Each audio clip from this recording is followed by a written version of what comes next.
It doesn't seem to matter what I do. I'm always number two. All right, Mr. I need to paint my abs on to get nominated. You don't see Robert Downey doing that. You're kidding. You're kidding. I can't open the envelope without the... Warner Brothers is heading back into the Matrix with a new movie in the works. Wonder what other surprises are in store. I want to be Bruce Wayne. I like that. You're gonna love me. There's the shot right there. That. Okay, we don't need to see right there. You look ridiculous. Well, not no more, he don't. What, dude? I can barely understand you. Your accent's insane. What the needs now? Give me a hand up. Nope, I'm actually okay. Thank you very much. Oh, wow. Wow.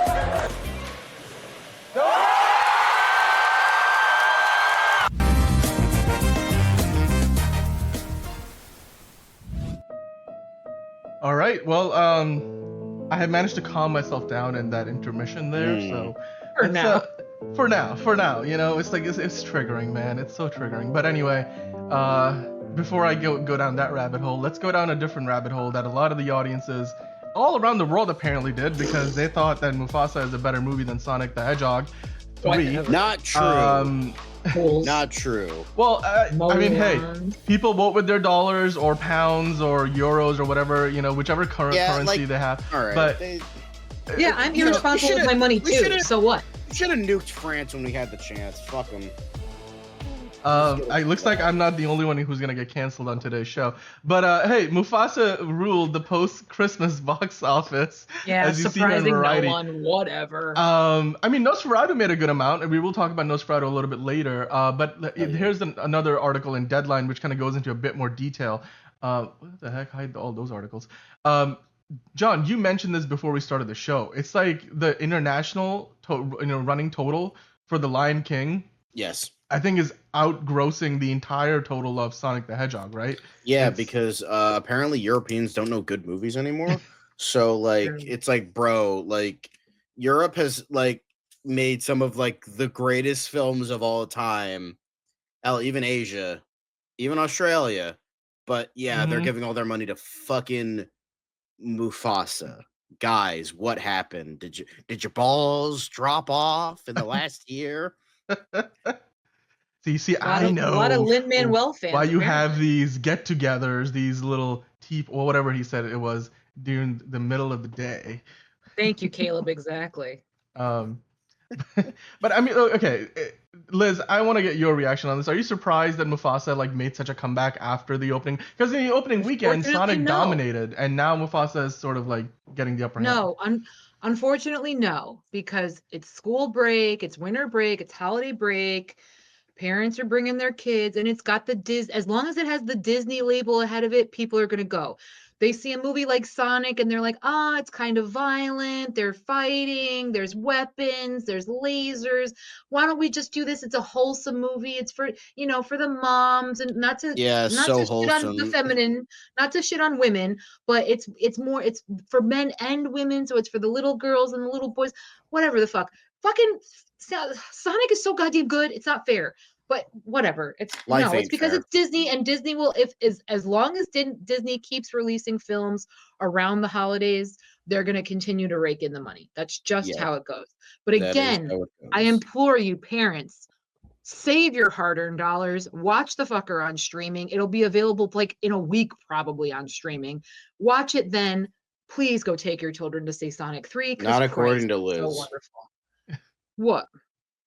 For real though, do you think that Mufasa would that's a good question. No, it would have been like, well, I can't. I think it would have been. It would have been the same. I can't judge it because I haven't seen it. I can't. No, it would have. It would have been the same. The plot is a reach. The songs are mediocre at best. I just know that like Scar becomes. It would have been the same. No, it would have been the same. It would have been the same. I think it's listen, not. I'll say Blue Ivy was good in it. Antonio Banderas always delivers, fantastic, but. Speaking of, what a waste of time, in my opinion. But again, but everybody that's seeing it says they love it because they're looking at it through their they're seeing their kids are happy, and that's what fucking matters at the end of the day. So that's fine. I applaud it for that. That's why it's making all this money. But for me, it's a pass. It's just sad to see because it's like, well, again, look at Moana kids 2. should have a higher bar. That's all. Mediocre 2 is what we got. Look at Moana raked in all that money, so it's not a surprise at all. It's just like kids should have a higher bar of entertainment, and that's the fact that we're just like that. Parents like, oh, I'm gonna stick my kid in front of the TV for anything, and it's like, all right, can we not do that? Can we like actually like this is literally your next generation that you're trying to grow. Yeah. It's like, why are you just settling for garbage to just sit in front of like, you know, fucking Cocomelon and all that shit? Well, that's a different argument. Yeah. But even then, it's just like, oh, Moana 2. Whoa, my fucking kid liked it. Like, you give them something like Iron Giant. Watch that. It's like goated. It's like, go watch that. Go watch fucking, I don't know, just anything. Like, it's just anything better than this crap. But it's like Illumination makes billions. Disney still makes billions for mediocre slop. It's like, what are we doing? What are you doing? In the long run, what are you showing in the long run, this is not going to be like a Disney classic, like The Lion King is. You know, kids aren't going to ask to watch it over and over again at home. If anything, they're going to want to watch it. I think a parent might, you know, take a bullet to their head. I'm just saying. But, you know, again, as all parents care about is we're getting out of the house for a couple of hours. My kids are entertained the entire time. So for that, I totally understand it. But again, you have Sonic 3 as an option. You'll get the same result, actually probably better. And then you will have to watch it over and over again at home because it is so elite. But that's a wonderful problem to have. So I don't know. I'm just so disappointed with it that, you know, I don't know. Yeah. I mean, look, the one positive here is when you look at the box office for this weekend. I mean, right now it's Friday, right? So we're heading into this weekend, but so far the numbers are positive for like Nosferatu, also over the Christmas period. Not only did Nosferatu do well, but Baby Girl and especially A Complete Unknown made a decent amount of money.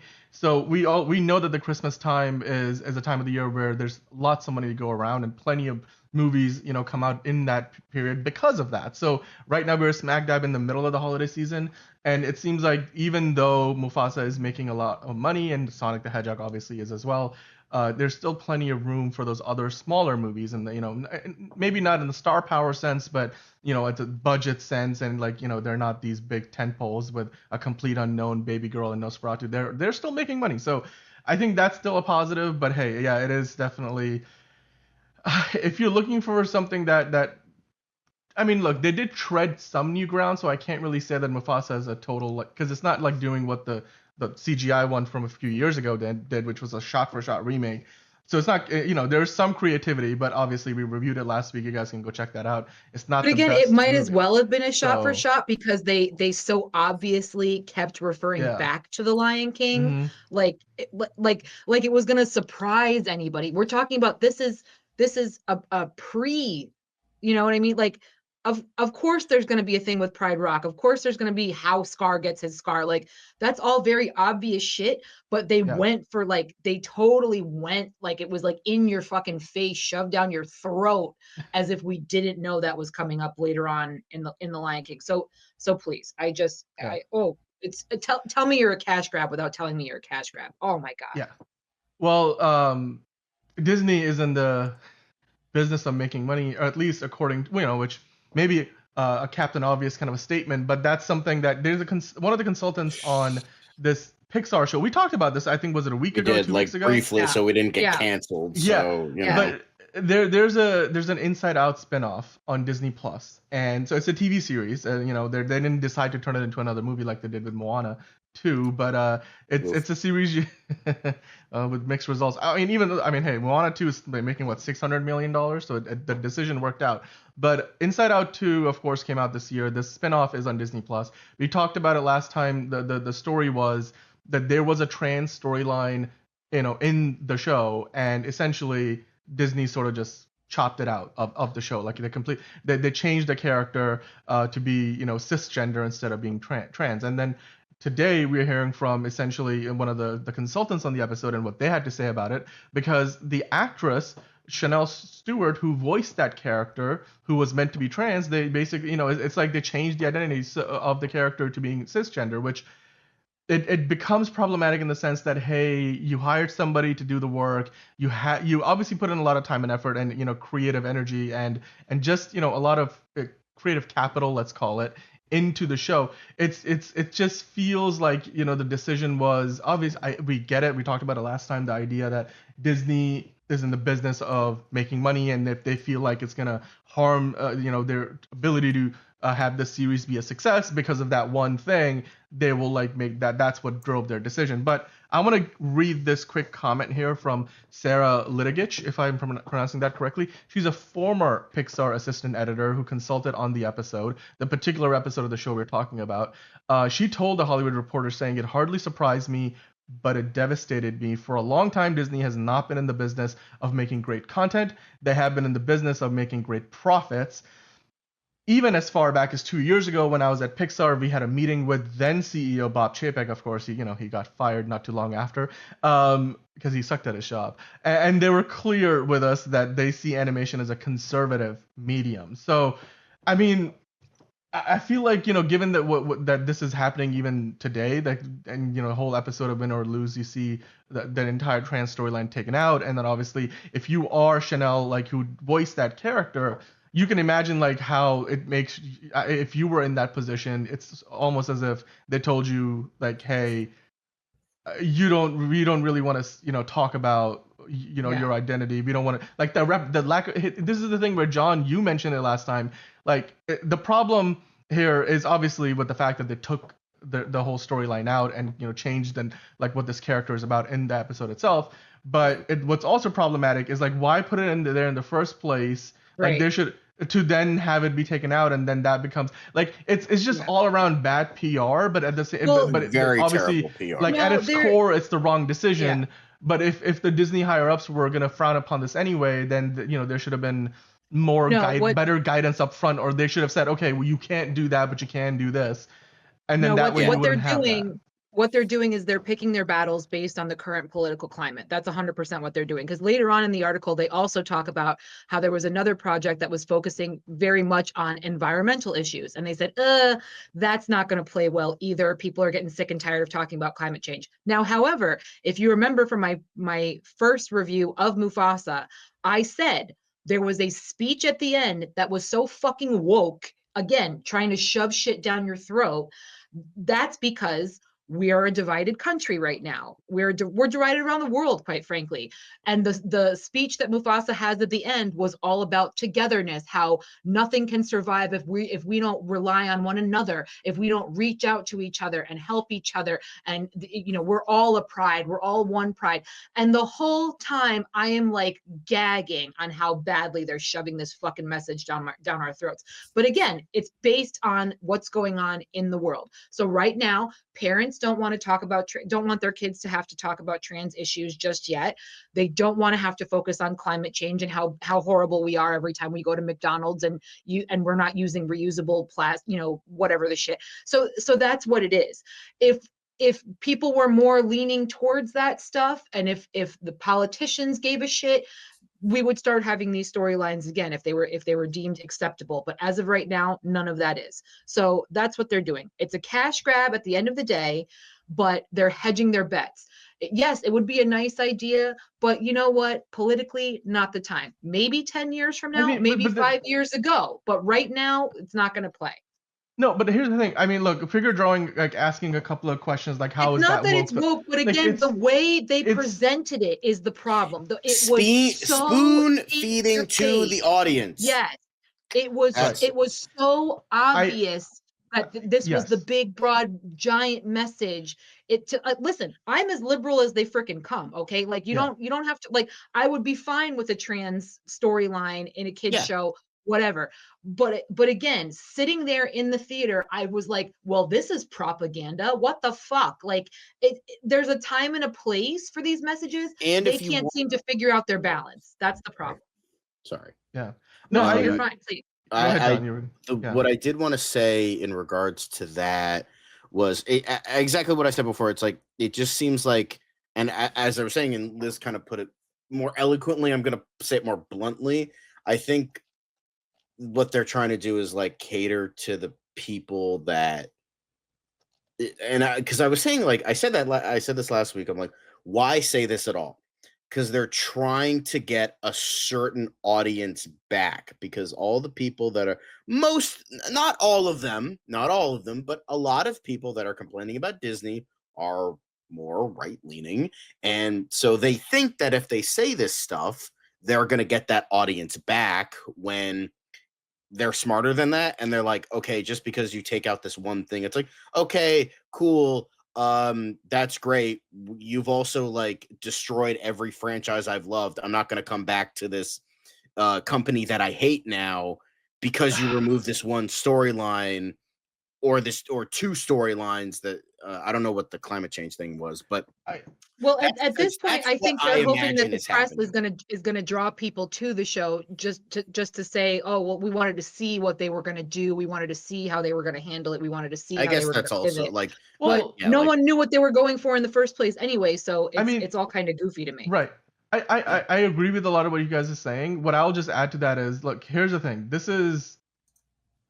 It's always very, it's not tricky is not the right word. I think it's just a fine line.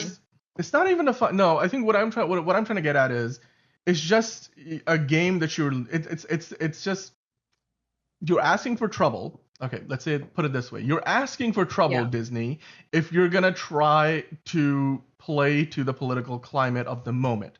And the reason for that is these TV shows and movies are not, made for the here and the now. You're not printing a newspaper where this is a front page for this Friday, and then there will be a new headline and a new front page on a Monday. Right. These TV shows and movies live on those streaming services, or on physical media if you buy it, or like in a movie theater you go to see it. They stay in the cultural zeitgeist for a long time. You should never, as a corporation, be. I mean, especially as an entertainment. This is something. Look, as a corporation, I get it. Like, that you want to, not be afoul of, like, it's as a corporation you make those business decisions. But when you're a company that makes content, especially for kids and stuff, I'm like, it's playing to the political climate of the here and the now is just asking for trouble. It's like, you gotta pick a side, in the sense that when I say pick a side, I don't mean like, okay, like pick a side, you're either conservative or liberal. No, I'm not talking about that at all. What I'm saying is, either do it and then do it really well, or like make that decision up front and don't let that get out there. And then clearly they tried to get ahead of it, but obviously, like, the people who were involved in the making of the show were not happy with the decision to have that character be changed and the storyline removed after the show was made. So to me, what that says is, like, somewhere along the way, the creatives behind the show made these decisions, and that got through the whatever a level of approval that it needed to get to, and then when it finally got to, I don't know who, maybe at like corporate Walt Disney outside of Pixar, they were like, wait, let's put on the brakes here. We do not want this to be in there. Well, and the most disgusting thing is they're sharing those decisions, those behind the scene things, because it still draws attention to this project. Whether because we all know there's no such thing as bad publicity. So they're actually like, I mean, look, yeah, we're just gonna pass on this storyline, but we're gonna make sure you know about it so that it brings attention to this project. But this is the thing about. By the way, Antonio in the chat. Hello, Antonio. You seem to have joined at a controversial time. But like that's a fair. That's also a fair. Like, quick skirting in. That's a fair point, because it's like, I literally have never heard of this fucking thing until you brought the article up. Well, but here's the thing, though. This isn't a Disney press release, right? It's the people who were hurt by this decision because they worked on the show, and then their work is being changed for the sake of, like Disney making a decision. But again, when we talked about it the last time too, they shouldn't be surprised at all, because when you're talking about a certain age group and a certain demographic, there are just certain topics that I'm sorry, right now where we are in the world, you can't touch it. Because like they are they going to next have a storyline that's got sex ed involved? You know what I'm saying? Like, there are certain things, and listen, the trans community, I'm not saying we're sexualizing it by any means, but my point is, there is just certain pieces of subject matter that you do not address at certain age groups, because again, you're gonna be accused of trying to shove woke shit down people's throats. Grooming. And how dare you? It's not your place. Grooming, quote unquote. Well, but that's also why Disney doesn't touch religion. You know what I mean? Like, there are just certain things you stay away from.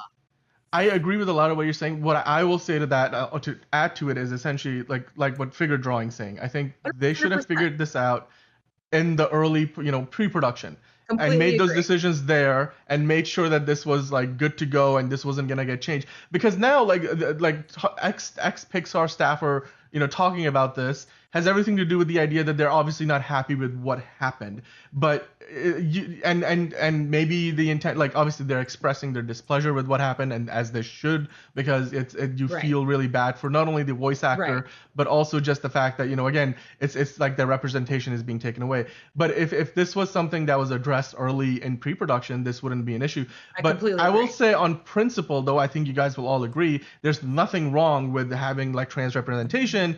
I see where like there's probably plenty of families out there who would be more than happy to have their kids watch that Win or Lose episode and have a trans character in there and a whole storyline and be like, I made want that you argument. to know that, Yeah, right? I made that's that part of argument the- with Buzz Lightyear when somebody had made that comment to me. One of my coworkers had made that comment about the lesbian kiss in Buzz Lightyear, and that's not their decision to make and expose that to my children and da da da. But I said, okay, but aren't there children of same-sex couples that are completely not represented at all in all of these films that they love? Wouldn't it be nice for them to see their family represented on screen? So I completely get it. But to your point, absolutely. The fact that they greenlit it the entire way to the point that they actually wrote it, animated it, had it ready to go for a full episode, and then pulled the plug. Either do it and stand behind it and face the consequences regardless. Yeah. Because now they're getting negative press for it anyway. So exactly. you can't win for trying. It's a lose-lose situation now because they tried to make those changes too late in the game. Like, I think we're all on the same page here. Like, right. Either they should have just made the decision to commit to the storyline early or not commit. Like, wherever the process, whoever said, oh no, you need to change this. I think it was too late in the process for that change to happen. So late in the game that they had brought in a voice actor who was a trans actress, so she was representing the character, and you weren't just it's somebody who can relate to what that character how they would feel in the show and the storyline that they were gonna feature.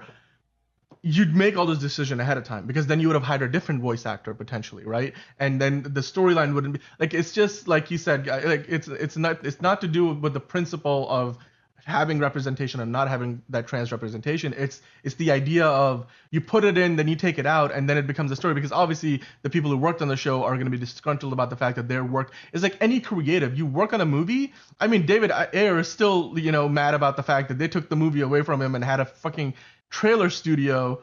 As he keeps reminding us every year, yes. Which is, well, I mean, but rightfully, I mean, yes, he probably does that way too much, but rightfully so.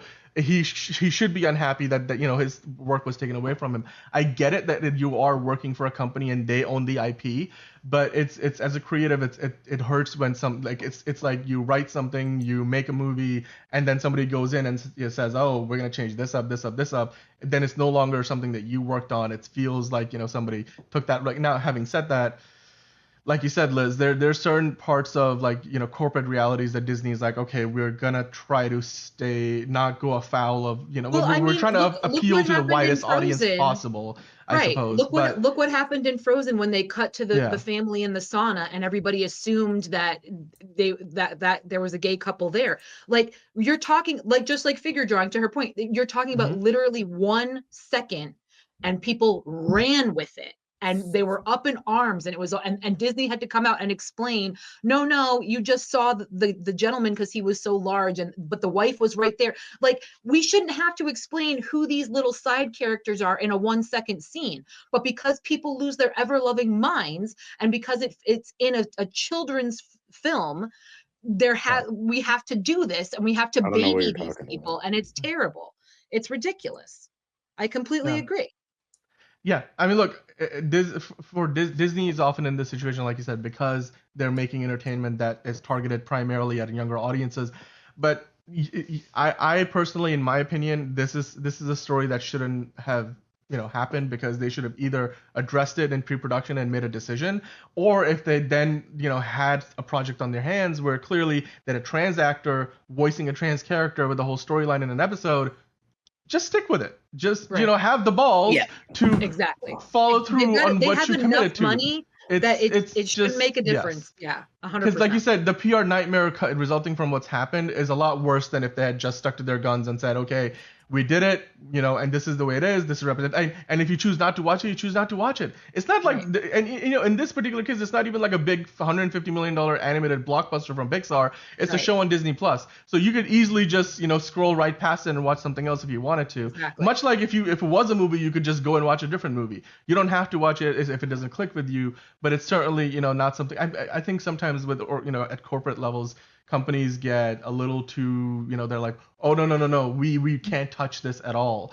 And that kind of corporate groupthink can really get in the way of sometimes what should be just simple decisions. And I think the simple decision should have been, if they had it and it was in the episode, don't cut it out so late. Because it felt like one of those moves where you're like, oh, and the movie is going to play in the Middle East, so they cut out an entire scene and whole character and change the name, and they're no longer, it feels like that kind of censorship, except that, you're seeing it in the US and across the world, not just in a particular region where there's sensitivities around those topics. So, and that just obviously doesn't reflect well on Disney. Now, now, of course, talking about Disney. Now, this wasn't a Disney problem because the first Deadpool movie was made under the purview of 20th Century Fox.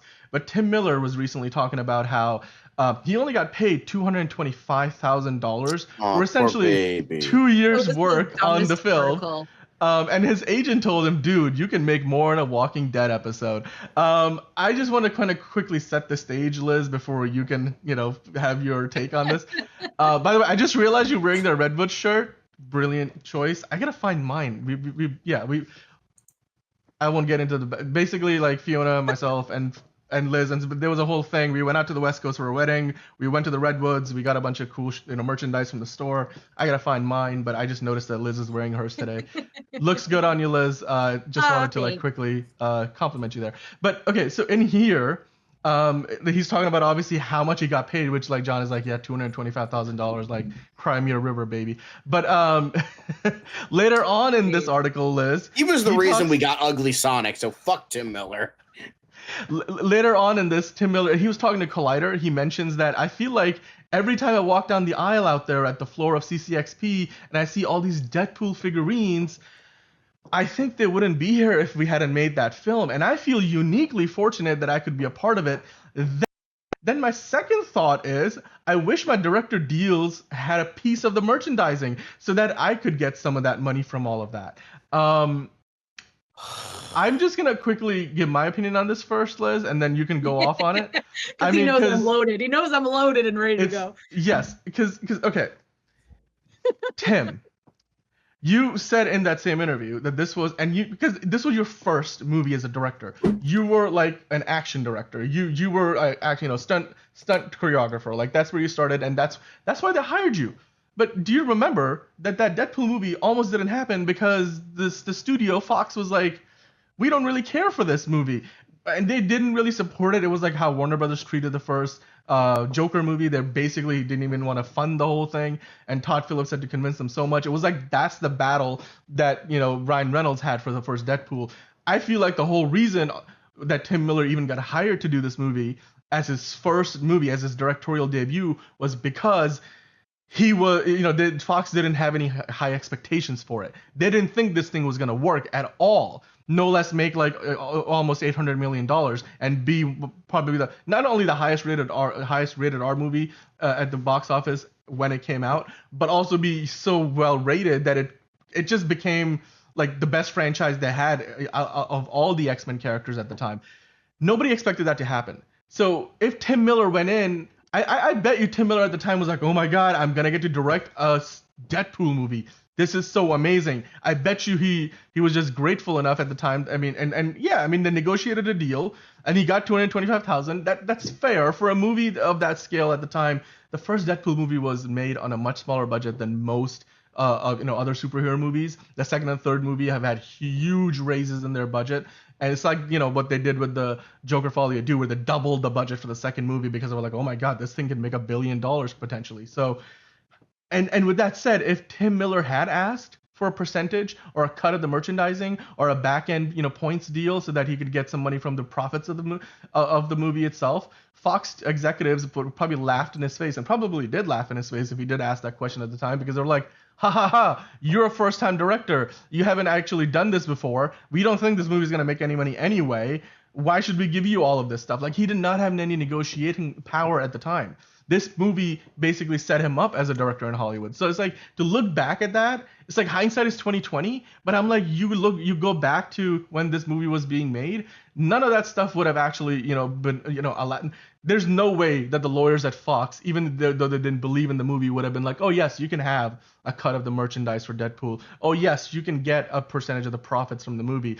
For a first-time director, for a movie that Fox, if they had it their way, wouldn't have existed at all. So, I mean, to me, it's just... You're not George Lucas. Yeah. In certain situations, I would understand a director saying this, but like for Tim Miller, with the circumstances of that first Deadpool movie, it just doesn't make sense. It clearly doesn't make sense. I mean, like, go ahead, Liz. I'm sorry. It just, to me... One more thing before... No, but exactly to your point. Go ahead, John. One more thing before you have your rant. Also, by the way, Tim Miller's next movie was Terminator Dark Fate. Ouch. Just going to say that. And he was the head proponent as the guy who wanted Ugly Sonic. He was the one he's like, no, we have to make him look realistic to the overall movie, even though all of the VFX artists were like, this looks like dog shit. And he's like, no, it's got to be realistic. And then all the fans were like, this looks like dog shit. And he had to fucking scrape his feet and be like, well, fine, I guess we have to change it. And even though he didn't want to. So, Tim Miller, you could suck a dick. Anyway, Liz, what do you have to say? Listen, every single one of us has applied for a job. When you apply for a job, you're given your base pay. This is what we're offering you. You then have a choice to either negotiate for yourself or to accept what they're giving you and move the fuck on with your life. Nobody gets a job at a supermarket expecting to be a manager a month later. Like, it's just ridiculous to me. The guy, even though, yes, it was his first time directing, he's worked in Hollywood before. He's worked in the entertainment industry before. He knows how shit works. You sit down, you have contract negotiations. You didn't expect this movie to do as well as it did. That's on you. The studio didn't expect the movie to do as well as it did. You still could have negotiated for yourself or walked away from the project altogether. So either be thankful that, yes, that gave you a leg up. It got you in the directing chair and people love the film and shut the fuck up about it. Or, negotiate for yourself better next time on your future projects. Maybe stop picking shitty projects, because that also seems to be a problem for you. But the whole thing, it's just so whiny and just, hindsight. Yeah, hindsight is 20/20. You made a bad call. Sucks to be you. Enjoy the bag you walked home with and shut up. It's so stupid to sit there, and that's the premise of an entire article is, oh, woe is me. You know what? Keanu Reeves, when The Matrix came around, no one knew shit about that film. No one knew. We expected it was going to be great. Keanu Reeves said, I want 20% of the royalties. And guess what? Guess where Keanu Reeves is now? You have to advocate for yourself, people, in all things, whether it's a freaking grocery store job, a gas station job, your first directing job. There is going to be a conversation about the expectations of payment, and you either like it and accept it, or you fight for yourself and take a chance. Those are your options. I don't want to hear any more about this. It's so stupid. What a baby. Me. I mean, it's but hundreds of thousands of dollars. Well, fucking half the fucking country is living in poverty. Woe is me. Just eat a fucking dick, you loser. How about direct good movies? How about that? Well, and he says too, he goes, yeah, it's $225, but over 2 years, that's not a whole lot. I don't make $225 in 2 years. I don't want to hear it. I don't want to hear it. Right.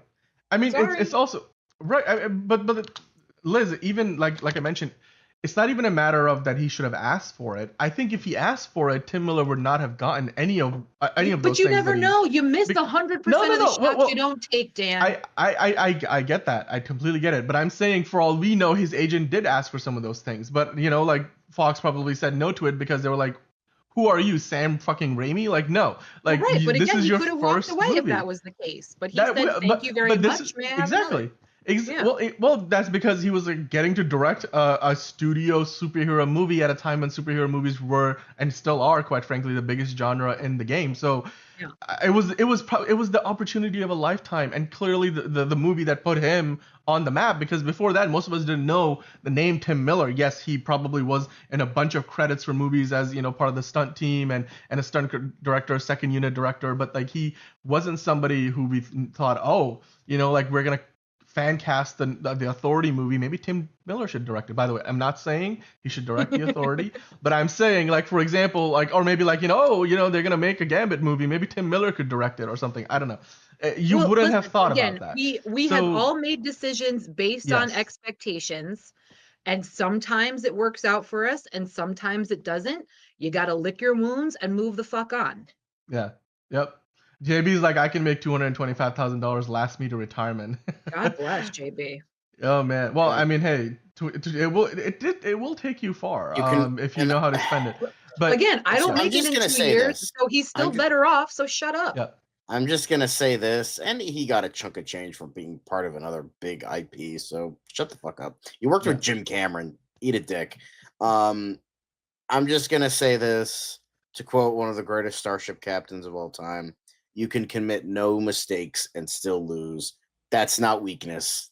That's life. Sometimes you can do all the right things, do all the things meticulously, do all the perfect things, and it's never enough, and you still lose. But hey, in this case, to all us peasants, you fucking won because you almost made $250,000 fucking in 2 years.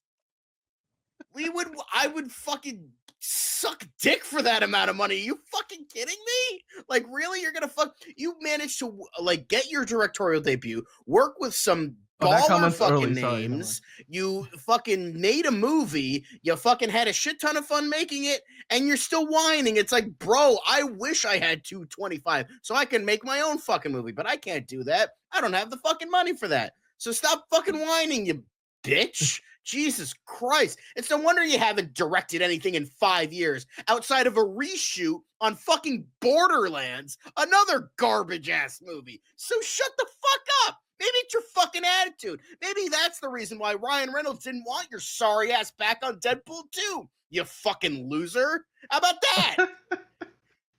Just saying. Look, yes, I agree with you guys completely. I think ultimately, maybe the way that he said it was more like, I look at it and I do wish kind of love. Like he's sort of like in hindsight, like I said, hindsight being 2020, he does wish that maybe he could have negotiated a better deal for himself. But like even there, I'm sticking by the point that, hey, I don't care if his agent asked for all those things. I guarantee you that Fox would have said no. Because they were like, no, you're a first-time director. Yeah. Like, there's no way we're... Like, RDJ, I don't know what he did with Kevin Feige. He probably took him out for drinks and then, spiked his drink that night and was like... RGJ doesn't drink. Give me... Well, I'm just saying, like, he probably was like, I'll take a ginger ale, but Kevin, would you like something? But again, they're taking a shot with him doing that 5% of the Avengers. I mean, RDJ did go to Epstein's Island, so he probably knows how to drug people. Shit. No, but I'm just, it's rare. Like even for Robert Downey Jr. to get the kind of deal that he had with the Avengers, that Avengers movie, he had 2 Iron Man movies that made the Iron Man character an A-list character in Marvel for the first time in its history, and basically a $1 billion franchise by the time the first Avengers came out. There's a reason why RDJ could have was able to negotiate that for himself. Tim Miller was not in that same position. It's like, RDJ's been in the industry for 20 years at that point too. Exactly. Like we he can't has act a resume. like he made a name for himself after 2 projects. Yes, it's just you can't expect to get those kind of benefits on a deal. It's like Christopher Nolan probably like going. What was Christopher Nolan's first movie? The one with it's the guy who can't remember. Why am I forgetting Christopher Nolan's first movie? You guys know this. You're talking about Memento? Memento.